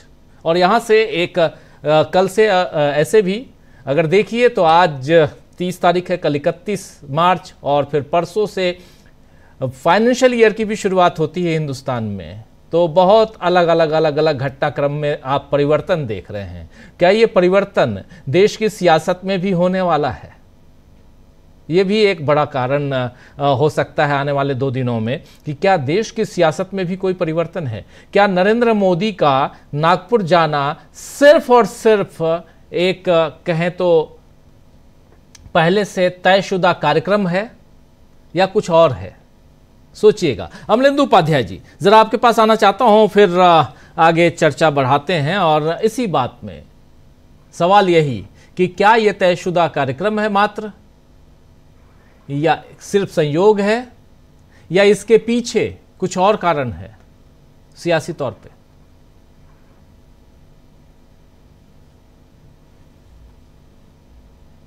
अमलेंदु जी डिस्कनेक्ट हो गए हैं शायद, कोई बात नहीं। जरा प्रेम कुमार जी, एक बार आपके पास फिर आना चाहता हूं। प्रेम कुमार जी। जी देखिए राजीव जी, राजनीति तो अपनी गति से बढ़ रही है और बिहार चुनाव आते आते वो अलग अलग एंगल से आगे बढ़ेगी।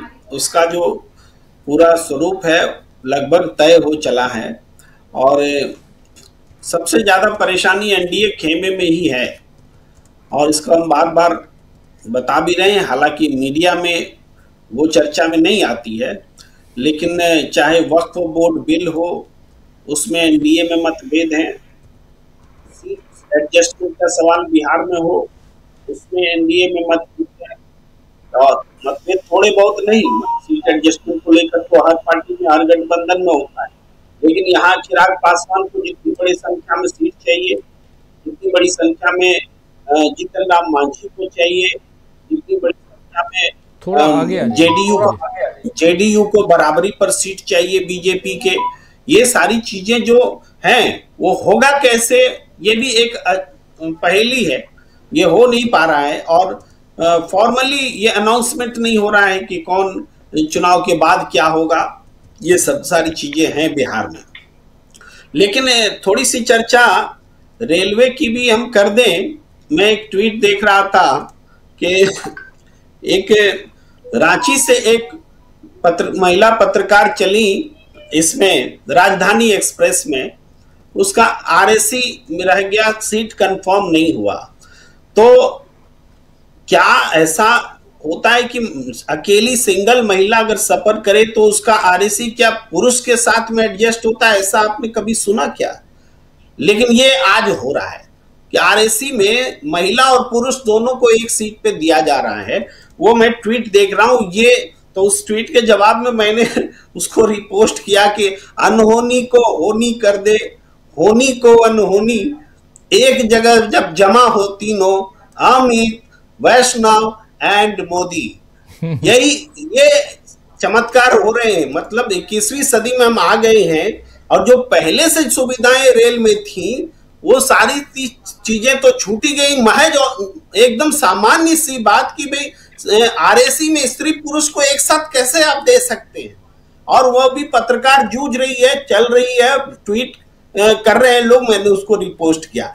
ये हालात है। आप जब भी होता है रेल एक्सीडेंट हुआ या कुछ हुआ तो पहले तो इसको हिंदू मुसलमान का रंग दे दिया जाने लगा कि कोई पुराना बांग्लादेश का भी विजुअल डाल के देखो मुसलमान पटरी तोड़ रहा है, पाकिस्तान का विजुअल डाल के देखो मुसलमान पटरी में कुछ कर रहा है। एक नफरत जैसा माहौल बनाने की कोशिश की। और हमने तो अश्विनी वैष्णव जी को सुना है कि वो कहते हैं कि हम इतना डेवलपमेंट का काम कर रहे हैं, कोई उस पर ध्यान नहीं देता, और बीच बीच में एक दो घटनाएं घट जाती हैं तो सब लोग बोलने लगते हैं। ये उनकी प्रतिक्रिया होती है, वो इसको एक दो घटना बोलते हैं।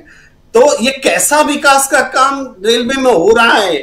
भाई खाना आप किसी से पूछ लीजिए, जो भी राजधानी से लौट रहा हो, आजकल में गया हो, जाने वाला हो, पूछ लीजिए कि अपना अनुभव शेयर कीजिए, सब बताएंगे खाना फेंक देने लायक है, कुत्ता भी नहीं खाएगा। इस तरह का खाना राजधानी में दिया जा रहा है। तो कहां से कहां व्यवस्था आ गई। पैसा वसूली वैसे ही जारी है, पैसा वसूलने में कोई दिक्कत नहीं है, फेयर तो बढ़ते जा रहे हैं। तो यात्रियों की सुविधा खत्म हो रही है, रेलवे सुविधाएं देने में नाकाम है, एक्सीडेंट जान खतरे में है। तो और हमने देखा भाई ये प्रयागराज में जो कुंभ लगा उस समय ट्रेनों में क्या हालत थी वो भी हमने देखा। अरे कुंभ कर रहे थे तो ट्रेनों की संख्या जो हजार घोषणा की थी अगर चला दी गई होती तो वो स्थिति ही नहीं होती। परीक्षा देते छात्रों को देख लीजिए, हर समय यात्री परेशान है। लेकिन हमारा रेलवे विभाग जो है वो सोया हुआ है, रेल मंत्री बने हुए हैं। ये एक पहलू है, राजनीति का एक जरूरी विषय बनना चाहिए, जनता से जुड़ा हुआ विषय है ये, लेकिन हमें लगता नहीं है कि ये राजनीति का विषय बनता ही नहीं है। जब जहां जनता परेशान होती है वो मुद्दा ही नहीं बनता है। मुद्दा तो बनेगा राणा सांगा, मुद्दा औरंगजेब बनता है। तो ये जो स्थिति बन रही है, अब जनता को ये बहस में लाने के लिए जनता को हम क्या पहल करने बोलेंगे, जनता के लिए पार्टियों को ही पहल करना होगा। लेकिन जनता को रेस्पॉन्सिव होने की भी जरूरत है, इतना हम जोड़ दे सकते हैं। लेकिन हम जनता को नहीं जिम्मेदार ठहराते, जनता की आवाज उठाने वालों को ही हम जिम्मेदार ठहराते हैं। तो हम राजनीति को इस दिशा में देख रहे हैं। आज भी अमित शाह गए बिहार में, क्या बोले भाई, जनता के लिए आपने क्या बोला, क्या ऐसा, क्या एक भरोसा दिया कि बिहार में जो अपराध की घटनाएं घट रही हैं हम उससे चिंतित हैं? दिया भरोसा? नहीं दिया। क्या ये बताया कि अग्निवीर के कारण जो युवक निराश हैं आप चिंता मत कीजिए, हम आपको नौकरी की व्यवस्था कर देंगे, या कोई सुधार ला रहे हैं अग्निवीर की जगह बहुत अच्छी व्यवस्था ला रहे हैं? कोई चिंता नहीं, कोई व्यवस्था नहीं। बेरोजगारी का प्रदर्शन बेरोजगारों का जारी है, उसको लेकर के कोई योजना ही बताते भाई हम सेंट्रल में तो कर ही रहे हैं, बिहार में भी करेंगे। इस किस्म की ऐसी कोई भी बात नहीं। भाई मखाना के बारे में पिछले दिनों प्रधानमंत्री जी ने कहा, तो मखाना का हम निर्यात करेंगे और बोर्ड बनाएंगे, क्या क्या कहा। तो उसमें उन्होंने कहा कि हम कितना दिन मखाना खाते हैं साल में, वो उन्होंने बताया कि 290 दिन के कितना मखाना खाते हैं। तो आप तो मखाना खाते ही हैं, ये बताने की बात थोड़े, हम सब जानते हैं कि आप मखाना खाते हैं, कश्मीर से क्या क्या मंगा के खाते हैं, वो सारी चीजें हम जानते हैं। लेकिन जनता को मखाना मिल रहा है कि नहीं, मिलेगा कि नहीं, ये बात तो कोई बोल ही नहीं रहा है, कोई नहीं बोल रहा है। तो इसी वजह मतलब हम ध्यान दिलाना चाहते हैं कि भाई जनता की बात बोल के वोट कब मांगोगे, ये सबसे बड़ी बात है जिस पर कि राजनीति को आना चाहिए। मैं कन्हैया कुमार की इसीलिए बहुत तारीफ करता हूं कि कन्हैया कुमार ने बिहार को जगाने वाला काम किया है, देश को जगाने वाला काम किया है, और पानी की अहमियत को बताया है कि बिहार में अब जो नजर है अंबानी और अडानियों की, वो बिहार के पानी पर है। वरना लोग कहते थे बिहार में बाढ़ है, सुखाड़ है, कोई चर्चा नहीं करता था। आज अमित शाह आ गए बोलने के लिए कि हम बाढ़ रोक देंगे। अरे वाह, कमाल कर दिया आपने। 2 दशक हो गए, बाढ़ नहीं रोक पाए।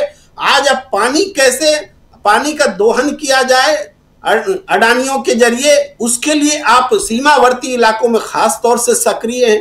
ये कन्हैया कुमार बता रहे हो, जो सड़कें जहां से बिछ रही हैं उसका इंपॉर्टेंस बता रहे हैं। पलायन के मुद्दे को उठाना, नौकरी देना, और ये पानी के ऊपर लगी हुई गिद्ध दृष्टि जो है उसको वो दिखाते हुए जनता के मुद्दे उठा रहे हैं। लेकिन सत्ताधारी दल की भाषा तो अलग होगी ना, वो की भाषा तो देने वाली होनी चाहिए कि हम ये दे रहे हैं, ये दे चुके हैं। विपक्ष तो मांगेगा। तो ये फर्क है, विपक्ष अपना काम कर रहा है, सत्ता अपना काम नहीं कर रही कि वो जनता को क्या देने जा रही है। जी बिल्कुल। पिछली बार भी 2020 में भी एनडीए जिसमें नीतीश बाबू भी थे, ये सब मिलकर सीमांचल में जो बाढ़ आती है उसको रोकने की बात कर रहे थे कि हमारी सरकार आएगी तो इस बार पक्का, अब फिर अगली बार के लिए पक्का कर रहे हैं कि अब की तो बिल्कुल छोड़ेंगे नहीं, अब की बाढ़ को रोक के ही रहेंगे, क्योंकि अब अदानी भैया भी साथ में हैं। खैर, तो बहुत इंपॉर्टेंट बात आप कह रहे थे प्रेम कुमार जी। देश की जनता और ख़ासकर अब बिहार की जनता, इसलिए बिहार का जिक्र कर रहा हूं क्योंकि बिहार में चुनाव है, बिहार की जनता इन तमाम लोगों को, ऐसे धोखेबाजों को मज़ा चखाइए, ये ज़रूरत है। फिर आना चाहता हूं अमलेंदु जी आपके पास। अमलेंदु जी, आवाज़ आ रही है मेरी? आप स्टिल हो गए थे आप। बातें हम लोग कर रहे हैं इधर नागपुर की और दूसरी तरफ पटना की। दोनों बहुत बिल्कुल सेंटर पॉइंट में है, पटना भी और नागपुर भी। देखिए कितना इम्पोर्टेंट है दोनों शहर, और दोनों शहर से देश की सियासत जो है वो गवर्न हो रही है। प्रधानमंत्री मत्था टेक के आए हैं आज, संघम शरणम गच्छामि करके आए हैं। और दूसरी तरफ इधर बिहार में अमित शाह जी हैं। क्या कहेंगे आप अमित शाह से लेकर प्रधानमंत्री दोनों की सियासत को? क्या अब डर लगने लगा है नरेंद्र मोदी को? राजीव जी, निश्चित तौर पर देखा जा सकता है कि नरेंद्र मोदी को भी डर लग रहा है और अमित शाह जी को भी डर लग रहा है।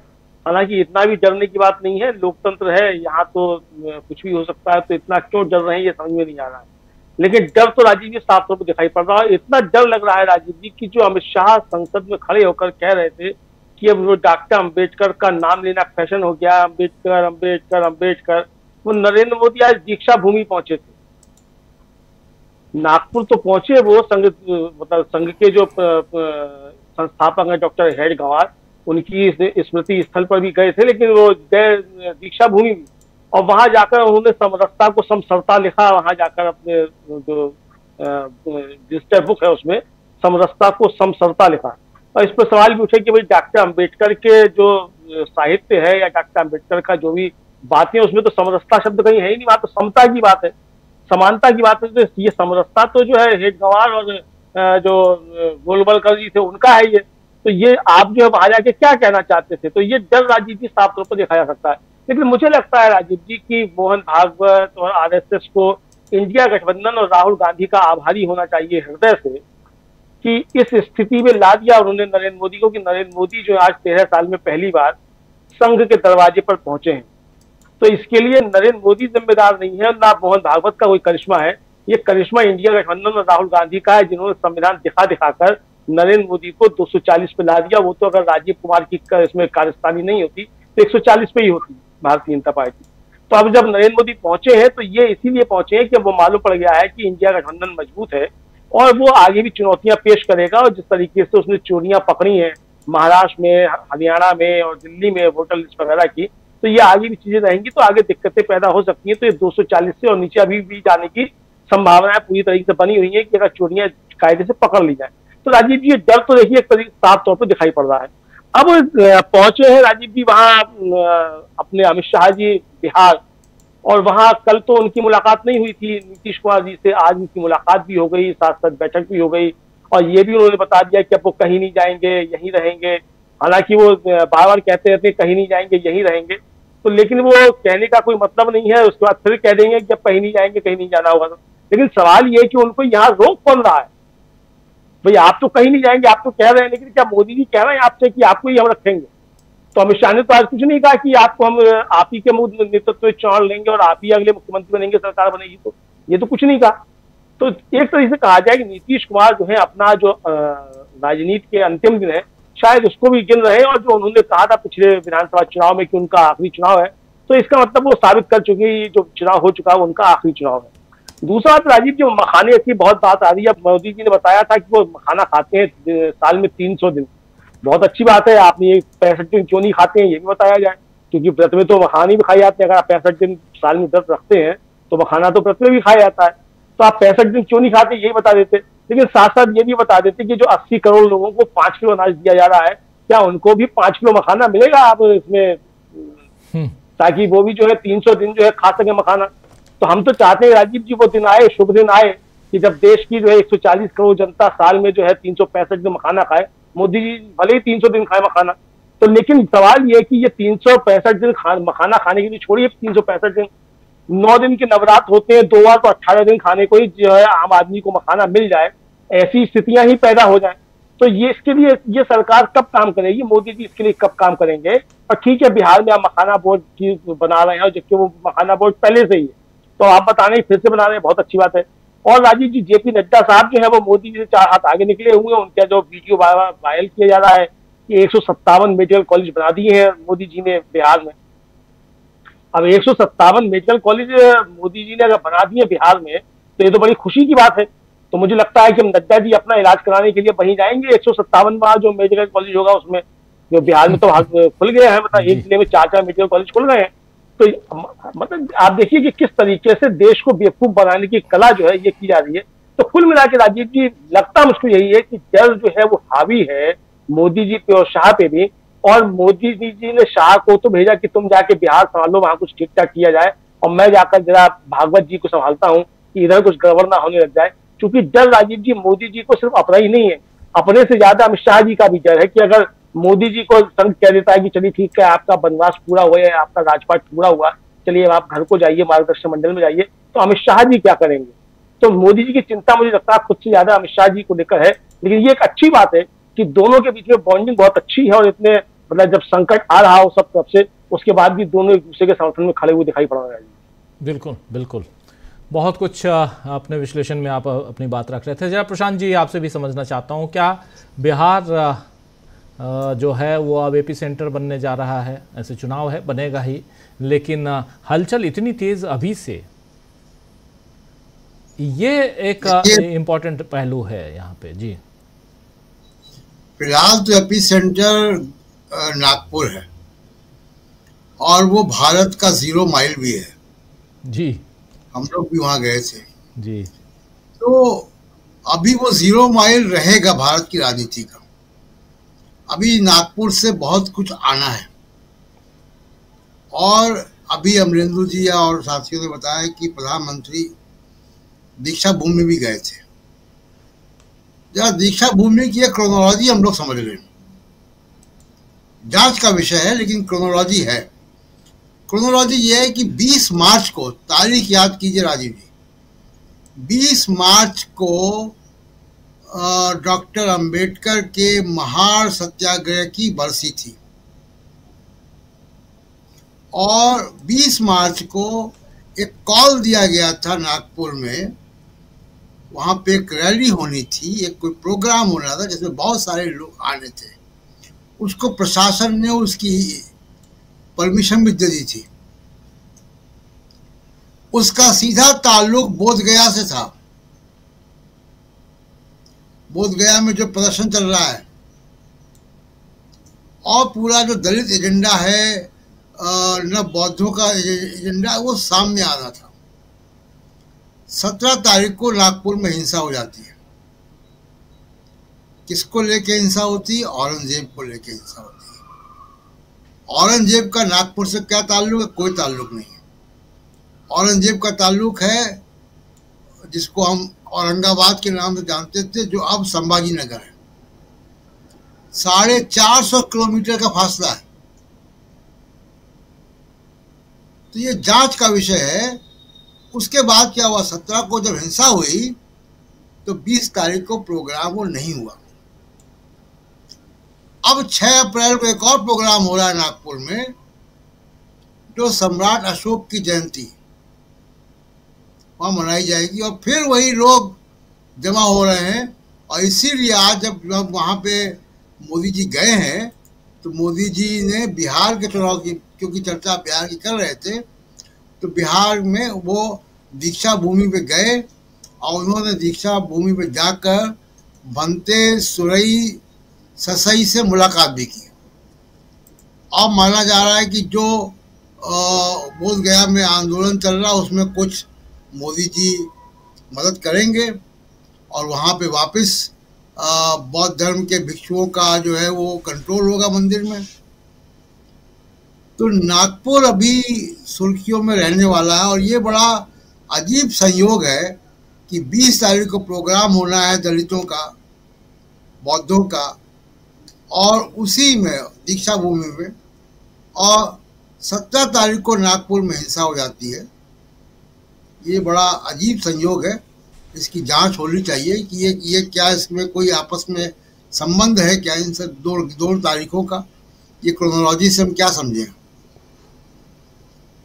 दूसरी बात की देखिए, जो बिहार या राष्ट्रीय पॉलिटिक्स में जो भी होगा, उसमें बोध गया का भी नागपुर से बहुत संबंध है।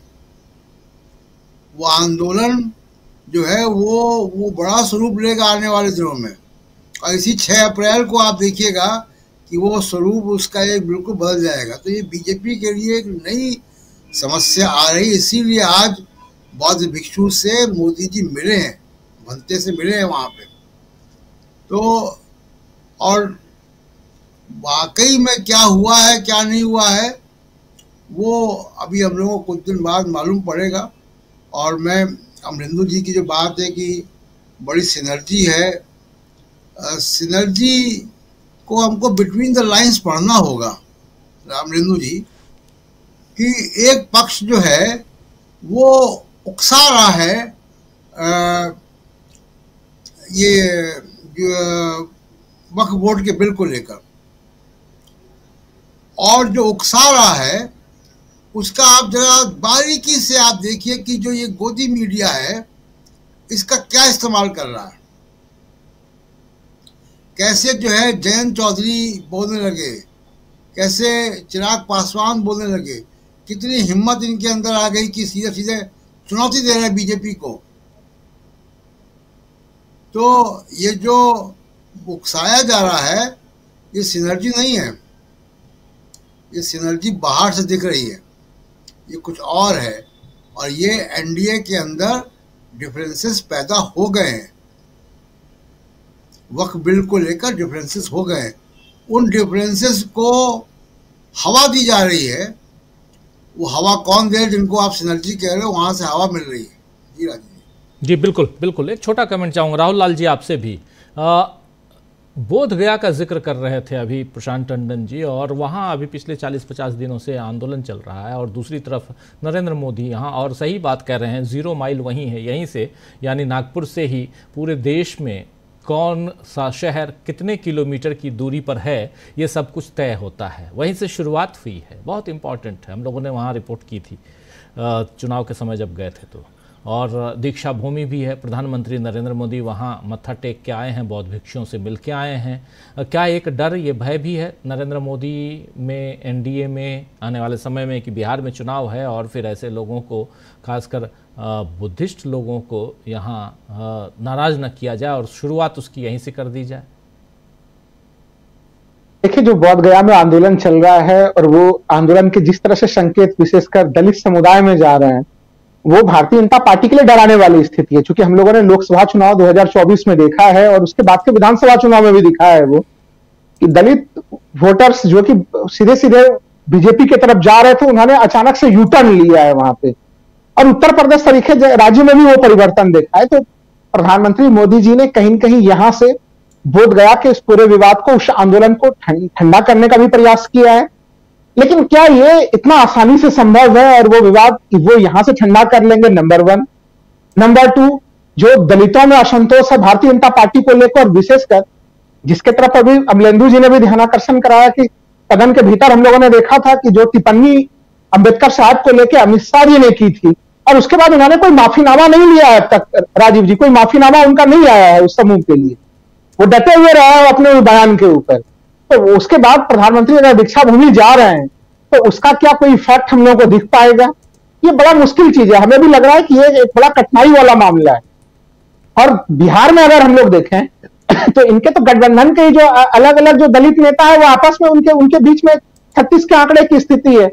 वहां पे अगर चिराग पासवान को देख लीजिए, उनकी स्थिति, और जो दूसरे तरफ जो है जीतन राम मांझी की कहानी है, उनकी स्थिति। वहां पे तो ये भी चीजें चल रही कि भाई जीतन राम मांझी अकेले जीतते हैं, उनको भी जो है कि कैबिनेट मंत्री का दर्जा प्राप्त है। तो जो एनडीए के घटक दलों के बीच में राष्ट्रीय स्तर पर तो हम लोग देख ही रहे हैं कि तूफान मचा हुआ है, लेकिन बिहार एनडीए के भीतर की स्थिति और भी ज्यादा गड़बड़ है। तो वो चीजें कहीं न कहीं वो तमाम चीजें दिखाई दे रही है कि नागपुर का जो मामला है, प्रधानमंत्री जो नागपुर गए हुए हैं 13 वर्षों के बाद और वहां से शक्ति संतुलन स्थापित करने का प्रयास कर रहे हैं, वो शक्ति संतुलन कहीं से स्थापित होता हुआ नहीं दिखाई दे रहा है। एक चीज मैं कहना चाहूंगा राजीव जी, देखिए रेलवे के ऊपर चर्चा का एक बहुत महत्वपूर्ण कारण होता था, रेल बजट भी होता था राजीव जी। आम बजट अलग, रेल बजट अलग। अब इन्होंने जब से आम बजट में ही रेल बजट को भी मिला दिया है। और बिहार के राजनीति की अगर हम लोग चर्चा कर रहे हैं, बिहार के हाल के समय कुछ समय बीच में भारतीय जनता पार्टी की स्थिति मजबूत हुई और रेल मंत्रालय से संबंधित चीजें दाएं बाएं हुई, तो बिहार के राजनीति और बिहार के चुनावी समीकरण में रेल मंत्रालय की बड़ी भूमिका रही है। यही कारण है कि पहले चाहे वो लालू यादव हो, रामविलास पासवान हो, नीतीश कुमार हो, ये तमाम बिहार के दिग्गज नेता अगर केंद्र में कोई मंत्री पद चाहना चाहते थे तो रेल मंत्रालय का पद चाहते थे। और आज बिहार की स्थिति क्या बनी हुई है? देखिए, रेलवे की स्थिति तो बिगड़ी ही है। कोई भी व्यक्ति दिल्ली से बिहार जाना चाहे, उनको टिकट मिलना असंभव मामला है। बिहार के युवाओं के लिए रेलवे रोजगार का सबसे बड़ा साधन था। आज अगर रेल में बहुत ज्यादा दुर्घटनाएं हो रही हैं, तो रेलवे के कम से कम रेलवे सुरक्षा से संबंधित, संरक्षा से संबंधित 50% पद खाली है राजीव जी। तो आप सोच के देखिए कि रेलवे की दुर्घटनाएं तो होंगी, भले अश्विनी जी जो है कि कुछ भी दावा कर ले, वो रेलवे सुरक्षा को लेकर लंबे चौड़े दावे करते हैं, वो हम लोग प्रत्येक दिन टूटते हुए देखते हैं। भारतीय जनता पार्टी के मजबूत होने के कारण बिहार के विधानसभा चुनाव या लोकसभा चुनाव में रेल का मामला हम लोग को दिखाई नहीं दे रहा था। आप इस बार के चुनाव में देखिएगा, 2025 के विधानसभा चुनाव में अभी जब यहाँ पर रेलवे के मामले खुलेंगे तो फिर लालू यादव के समय रेलवे की उपलब्धियों की गिनतियां भी होंगी बिहार विधानसभा चुनाव में जी। और रेल मंत्री के द्वारा जो रेलवे की दयनीय स्थिति बना दी गई है, वो मामले भी खुलेंगे। तो अग्निवीर का मामला तो होगा ही, रेलवे का भी मामला होगा वहां पे। बिल्कुल बिल्कुल, रेलवे, अग्निवीर, ऐसे बहुत सारे, और खासकर जो युवाओं से संबंधित मामला अग्निवीर का जहां जिक्र आपने किया, और बिहार में तो युवा अभी आंदोलित है ही, और इसलिए ये सारे मसले अभी आएंगे। आने वाले समय में बहुत कुछ होना है, लेकिन उससे पहले हम बात कर रहे हैं नागपुर, जो एपिसेंटर बना हुआ है आज की तारीख में सियासत का। वहाँ पर प्रधानमंत्री नरेंद्र मोदी के जाने के जो मायने हैं, जरा क्लोजिंग कमेंट के लिए आना चाहता हूँ जयशंकर जी आपके पास। प्रधानमंत्री के नागपुर जाने के मायने और उसकी चर्चा हम कर रहे हैं।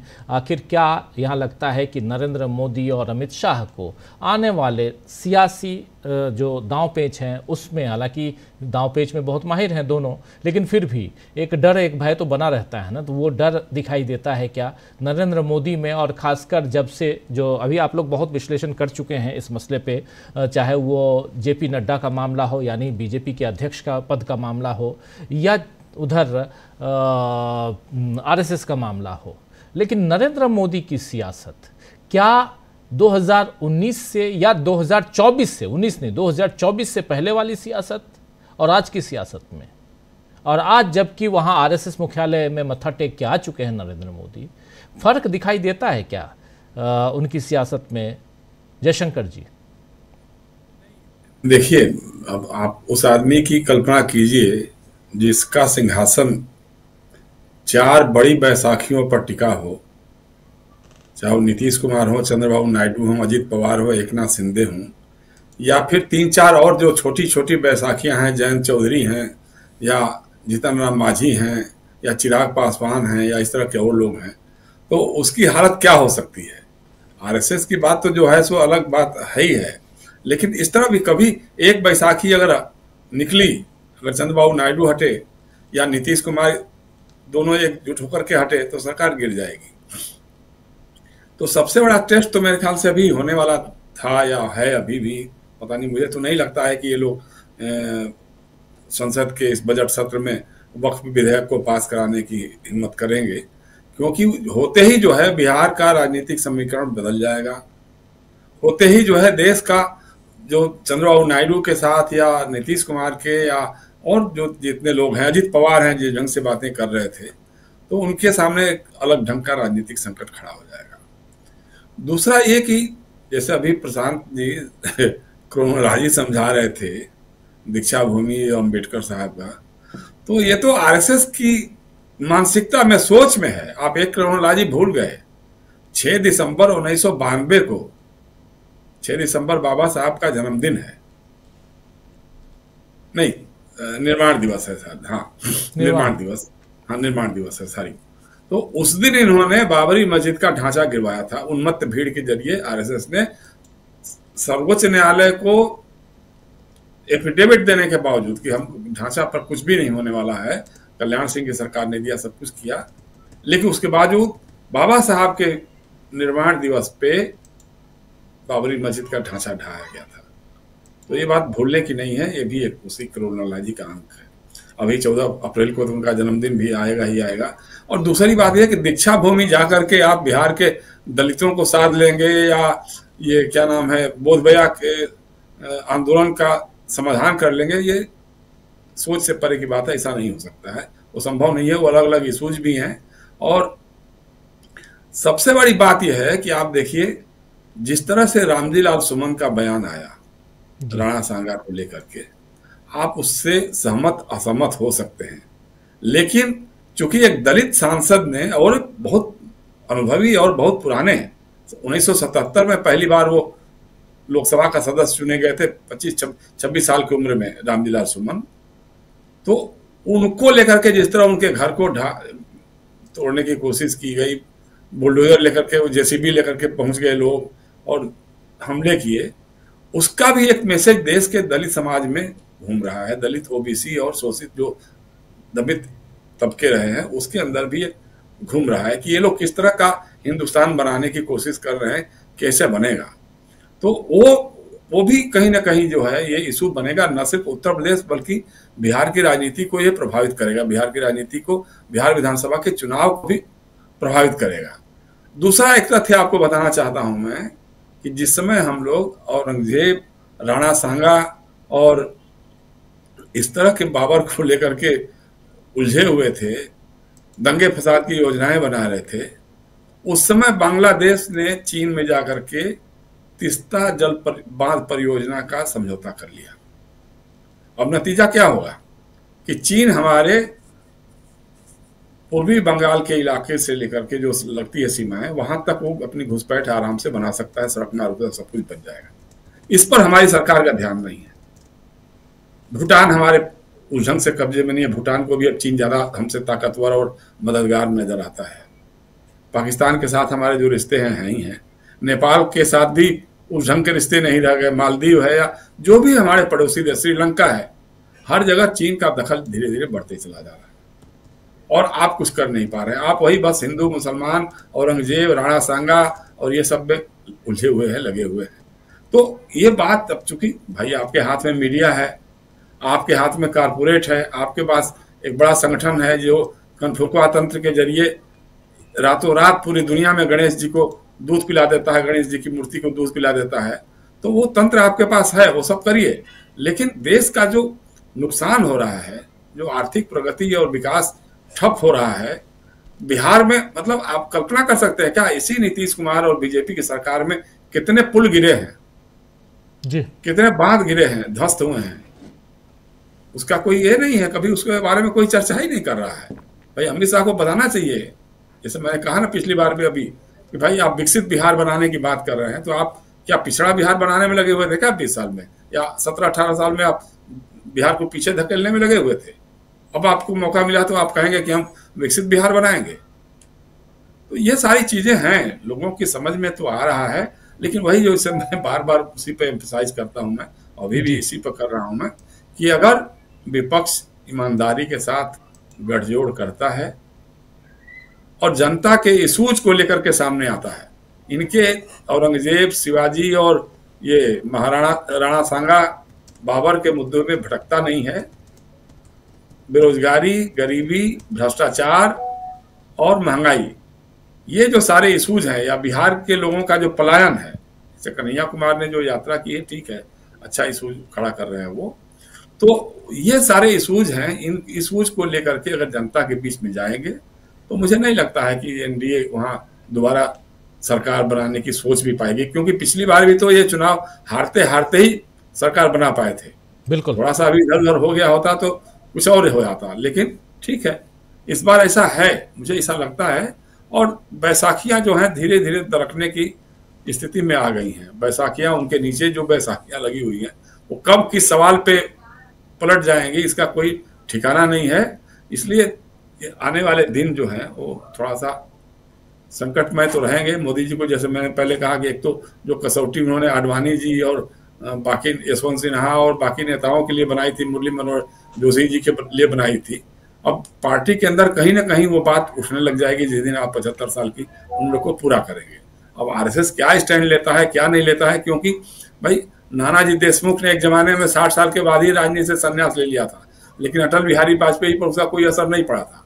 तो ये भी इस तरह के उदाहरण भी हैं कि भाई उदाहरण दूसरों के लिए होते हैं, कसौटियां दूसरों के लिए होते हैं, बनाने वाले के लिए कोई कसौटी नहीं होती है।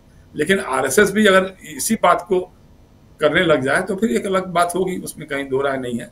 तो लेकिन यह है कि आने वाले दिन जो है राजनीति में थोड़ा सा उथल पुथल के दिन तो होंगे, और बिहार का विधानसभा का जो चुनाव है देश की राजनीति के लिए नए मानदंड तय करेगा। जी राजीव जी बिल्कुल बिल्कुल, देश की राजनीति में आने वाले समय में आप उथल पुथल देखेंगे, ये तय मानिए। और लेकिन उससे पहले जो राजनीति में जो हो रहा है उस पर तो निगाहें टिकी हुई हैं। अभी ईद मनाइए, और जो लोग नवरात्र मना रहे हैं, आज से शुरुआत हुई है उसकी, वो मनाइए। चेटीचंड मना रहे हैं, चेटीचंड मनाइए। जो लोग गुड़ी पड़वा मना रहे हैं, गुड़ी पड़वा मनाइए। यानी त्यौहार मनाइए, खुश रहिए, खुशहाली बांटिए, और साथ साथ अपनी सरकार बनाइए। सबसे बड़ी चीज़ है कि अपनी सरकार बनाइए। आपकी सरकार रहेगी तो आप खुश रहेंगे, तो खुश रहने का जरिया ढूंढिए।